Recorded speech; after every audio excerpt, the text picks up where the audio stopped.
রাধে রাধে বন্ধুরা, আপনাদের সকলকে নতুন আরেকটি গোপাল সেবার ভিডিওতে আরও একবার অনেক স্বাগত। আশা করি ঈশ্বরের কৃপায় আপনারা নিশ্চয়ই খুব ভালো আছেন এবং সুস্থ আছেন। আজ নতুন আরেকটি সকাল, স্নান সেরে শুদ্ধ বস্ত্রে চলে এসেছি ঠাকুর ঘরে এসে নিজ মস্তকে পুরো ঠাকুর ঘরে ও পুরো বাড়িতে ভালো করে গঙ্গা জল ছিটিয়ে নিচ্ছি। এরপর এখন গোপাল সোনাদের দোলনা, ঠাকুর ঘর ভালো করে পরিষ্কার পরিচ্ছন্ন করে নিচ্ছি। জীবনে সর্বদা ঈশ্বরের নাম নিয়ে বাঁচো, তাহলেই অন্তরে শান্তির আলো জ্বলবে। মানুষের জীবনে সুখ দুঃখ, প্রাপ্তি অপ্রাপ্তি, সাফল্য ব্যর্থতা সবই সময়ের সঙ্গে পরিবর্তিত হয়, কিন্তু একটি বিষয় আছে যা জীবনের প্রতিটি পরিস্থিতিতে মানুষকে ভেতর থেকে শক্তি যোগাতে পারে, তা হলো ঈশ্বরের নাম স্মরণ। ঈশ্বরের নাম কেবল উচ্চারণ করার বিষয় নয়, এটি বিশ্বাস, ভক্তি, আত্মসমর্পণ এবং অন্তরের এক গভীর সংযোগ। যখন মানুষ আনন্দে থাকে তখন অনেক সময় ঈশ্বরকে ভুলে যায়, আবার যখন দুঃখে থাকে তখনই ঈশ্বরকে ডাকে। কিন্তু প্রকৃত ভক্ত সেই, যিনি সুখে যেমন ঈশ্বরকে স্মরণ করে, ঠিক তেমনি দুঃখেও তার উপর আস্থা রাখেন। কারণ ঈশ্বরের নাম মানুষকে শুধু সংকটে সাহস দেয় না, ভালো সময়েও বিনয়ী থাকতে শেখায়। ঈশ্বরের নাম জপ করার অর্থ এই নয় যে জীবনে আর কোনো সমস্যা থাকবে না, বরং নামস্মরণ আমাদের সমস্যার মুখোমুখি হওয়ার শক্তি, ধৈর্য এবং সঠিক সিদ্ধান্ত নেওয়ার মানসিকতা গড়ে তোলে। যখন মন অশান্ত হয় তখন ঈশ্বরের নাম অন্তরে এক বিশেষ প্রশান্তি এনে দিতে পারে। যখন চারিপাশে অন্ধকার মনে হয় তখন বিশ্বাসের আলো মানুষকে নতুন পথ দেখায়। জীবনে অনেক মানুষ আসবে, আবার চলে যাবে, অনেক সম্পর্ক বদলে যাবে, অনেক আশা অপূর্ণ থেকে যাবে, কিন্তু ঈশ্বরের প্রতি আন্তরিক বিশ্বাস ও নামস্মরণ এমন একটি আশ্রয় যা জীবনের প্রতিটি অধ্যায়ে মানুষকে সাহস যোগায়।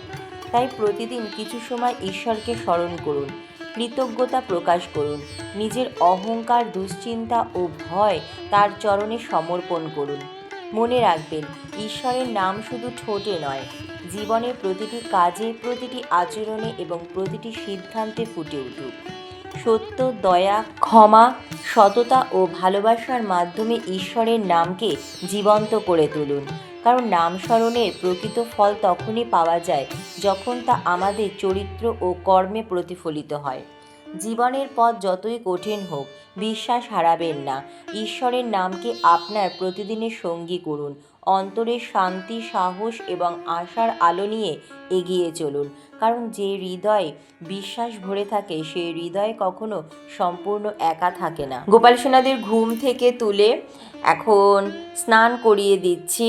পরিষ্কার শুদ্ধ জল, তাতে গোলাপ জল, অগরু, চন্দন, তুলসী পাতা ও কিছু ফুল দিয়ে স্নানের জল প্রস্তুত করে গোপাল সোনাদের স্নানের পর আলতো হাতে মুছে সুন্দর করে সাজিয়ে আতর লাগিয়ে আয়না দর্শন করিয়ে এরপর গোপাল সোনাদের শ্রীচরণে চন্দন সহযোগে তুলসী পাতা, ফুল নিবেদন করে, ভোগ নিবেদন করে আরতি করে নেব। আরতির পর ঈশ্বরের নাম জপ করে গোপাল সোনাদের নিজ হাতে খাইয়ে আমার পুজো সম্পন্ন করে নেব। যারা জীবনের কোনো না কোনো লড়াইয়ের মধ্য দিয়ে যাচ্ছেন, যদি আপনার মন আজ ভারী হয়, যদি মনে হয় কেউ আপনাকে বুঝতে পারছে না, তাহলে এই কথাগুলো মন দিয়ে শুনুন। জীবনে এমন অনেক সময় আসে যখন সব দরজা যেন বন্ধ হয়ে যায়, নিজের মানুষও দূরে সরে যায়, পরিশ্রম করেও কাঙ্ক্ষিত ফল পাওয়া যায় না। তখন মনে হয় আর হয়তো এগিয়ে যাওয়ার কোনো পথ নেই। কিন্তু ঠিক সেই সময় একজন মানুষকে ধরে রাখে একটি শক্তি, ঈশ্বরের প্রতি বিশ্বাস এবং তার নাম। ঈশ্বরের নাম কোনো সাধারণ শব্দ নয়। যুগে যুগে সাধক, ঋষি এবং ভক্তরা বলেছেন, ঈশ্বরের নামের মধ্যে রয়েছে মনকে শান্ত রাখার, আশা জাগানোর এবং ভেতর থেকে শক্তি জাগিয়ে তোলার ক্ষমতা। যখন মানুষ বারবার ঈশ্বরকে স্মরণ করে তখন তার মন ধীরে ধীরে ভয়, হতাশা ও অস্থিরতা থেকে মুক্ত হতে শুরু করে। অনেকেই প্রশ্ন করেন, আমি তো প্রতিদিন ঈশ্বরের নাম নিই, তবুও আমার জীবনে এত কেন কষ্ট? এর উত্তর সহজ নয়। আধ্যাত্মিক দৃষ্টিতে অনেকেই বিশ্বাস করেন জীবনের প্রতিটি অভিজ্ঞতা আমাদের কিছু না কিছু শেখায়। কষ্ট সবসময় শাস্তি নয়, অনেক সময় তা ধৈর্য, সহানুভূতি ও আত্মবিশ্বাস গড়ে তোলার সুযোগও হতে পারে। তাই কষ্টের মধ্যেও বিশ্বাস ধরে রাখা অনেকের কাছে ভক্তির একটি গুরুত্বপূর্ণ অংশ। মনে রাখবেন, ঈশ্বরের নাম নেওয়া মানে শুধু ঠোঁটে নাম উচ্চারণ করা নয়।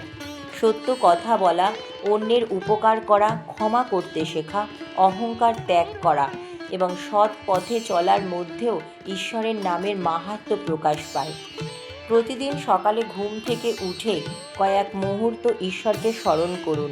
রাতে ঘুমানোর আগে তার কাছে কৃতজ্ঞতা জানান। দেখবেন হয়তো বাইরের পৃথিবী সঙ্গে সঙ্গে বদলাবে না, কিন্তু আপনার ভেতরের শক্তি, ধৈর্য এবং মানসিক শান্তি ধীরে ধীরে পরিবর্তিত হতে শুরু করবে। গোপাল সোনাদের চন্দনের ফোঁটা পরিয়ে দিয়েছি। চন্দন সহযোগে তুলসী পাতা শ্রীচরণে নিবেদন করছি। ওম ক্লিং কৃষ্ণায় নমঃ এই মন্ত্র সহযোগে। চন্দন সহযোগে তুলসী দল গোপাল সোনাদের নিবেদন করছি। ওম নমো ভগবতে বাসুদেবায় নমঃ। চন্দন সহযোগে ফুল গোপাল সোনাদের শ্রীচরণে এখন নিবেদন করছি। ওম নমো ভগবতে বাসুদেবায় নমঃ এই মন্ত্র সহযোগে। এরপর হাত জোর করে প্রণাম করে নেব এই মন্ত্রে। ওম কৃষ্ণায় বাসুদেবায় হরয়ে পরমাত্মনে প্রণতঃ ক্লেশনাশায় গোবিন্দায় নমো নমঃ। হে কৃষ্ণ করুণা সিন্ধু দীনবন্ধু জগৎপতে গোপেশ গোপিকাকান্ত রাধাকান্ত নমস্তে। মনে রাখবেন, জীবন কখনোই শুধু সুখের নয়, আবার শুধু দুঃখেরও নয়।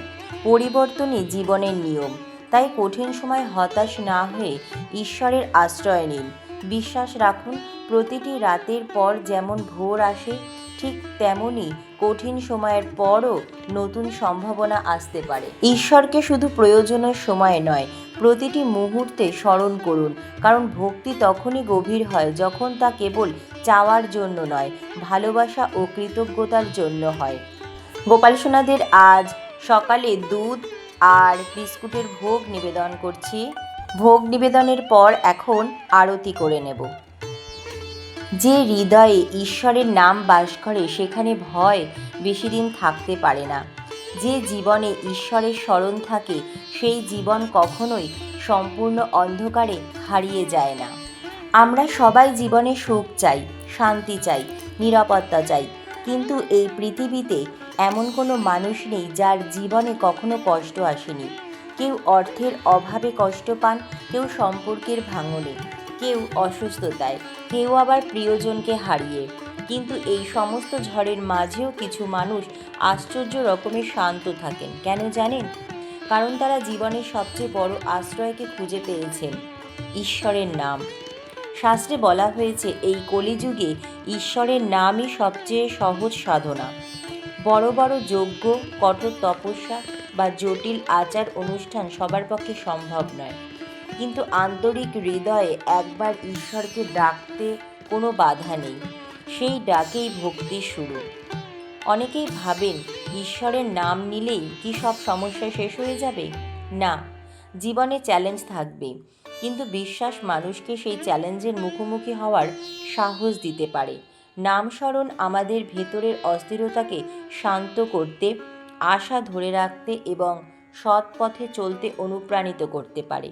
একটি বিষয় লক্ষ্য করবেন, যখন মন খুব অশান্ত থাকে তখন পৃথিবীর কোনো কিছুই ভালো লাগে না, কিন্তু কয়েক মিনিট আন্তরিকভাবে ঈশ্বরের নাম স্মরণ করলে অনেকের মন ধীরে ধীরে স্থির হয়ে আসে।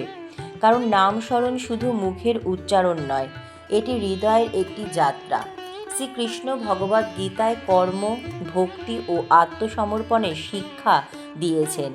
তার শিক্ষার একটি গুরুত্বপূর্ণ দিক হল কর্তব্য পালন করতে করতে ঈশ্বরকে স্মরণ করা, অর্থাৎ সংসার ছেড়ে নয়, সংসারের মধ্যেই ঈশ্বরকে মনে রেখে জীবনযাপন করা। তাই আপনি যেখানেই থাকুন, বাড়িতে, কর্মক্ষেত্রে, পড়াশোনার সময় বা পথ চলতে চলতে মনে মনে ঈশ্বরের নাম স্মরণ করুন। ধীরে ধীরে দেখবেন রাগ কমছে, হতাশা কমছে, মন আরও সংযত হচ্ছে। এই পরিবর্তন বাইরে থেকে নয়, ভেতর থেকে শুরু হয়। আর একটি বিষয় কখনো ভুলবেন না, ঈশ্বরের কাছে শুধু কিছু চাইতে যাইবেন না। শুধু বলুন, প্রভু, আজ যা কিছু পেয়েছি তার জন্য তোমাকে অনেক ধন্যবাদ। কৃতজ্ঞতা মানুষের হৃদয়কে আরও কোমল করে তোলে। যখন আপনার মনে হবে কেউ আপনাকে বুঝছে না, তখন মনে রাখবেন ঈশ্বর আপনার নীরব প্রার্থনাও জানেন। যখন মনে হবে সব দরজা বন্ধ, তখন বিশ্বাস রাখুন, হয়তো এমন একটি পথ আপনার জন্য তৈরি হচ্ছে যা আপনি এখনও দেখতে পাচ্ছেন না। জীবনের প্রতিটি সকাল শুরু হোক ঈশ্বরের নাম দিয়ে, প্রতিটি রাত শেষ হোক তার প্রতি কৃতজ্ঞতা জানিয়ে। কারণ নাম স্মরণ শুধু একটি ধর্মীয় অনুশীলন নয়, এটি অনেক মানুষের কাছে শান্তি, আশা এবং আত্মিক শক্তির একটি উৎস। জীবনে ধন সম্পদ, সম্মান, সাফল্য সবই একদিন পিছনে পড়ে যাবে, কিন্তু ঈশ্বরের প্রতি ভালোবাসা, সৎকর্ম এবং ভক্তিভরা হৃদয়ই মানুষের প্রকৃত সম্পদ। তাই প্রতিদিন অন্তত কয়েক মুহূর্ত ঈশ্বরের নামে নিজেকে সমর্পণ করুন। বন্ধুরা, আরতির পর নাম জপ করে গোপাল সোনাদের এখন নিজের হাতে খাইয়ে দিয়ে কিছুক্ষণ চলে গিয়েছিলাম ঠাকুরঘর থেকে বাইরে। কিছুক্ষণ পর হাতে আওয়াজ করে ঠাকুর ঘরে ফিরে এসে গোপাল সোনাদের হাত মুখ ভালো করে মুছে গোপাল সোনাদের প্রিয় বাসি গোপাল সোনাদের কাছে দিয়ে দিলাম। এরপর আমার পুজোয় হয়ে থাকা ভুল ত্রুটির জন্য ভগবানের কাছে ক্ষমা চেয়ে সংসারের সকলের মঙ্গল কামনা করে প্রণাম করে পুজো সম্পন্ন করে নিলাম। হরে কৃষ্ণ, রাধে রাধে।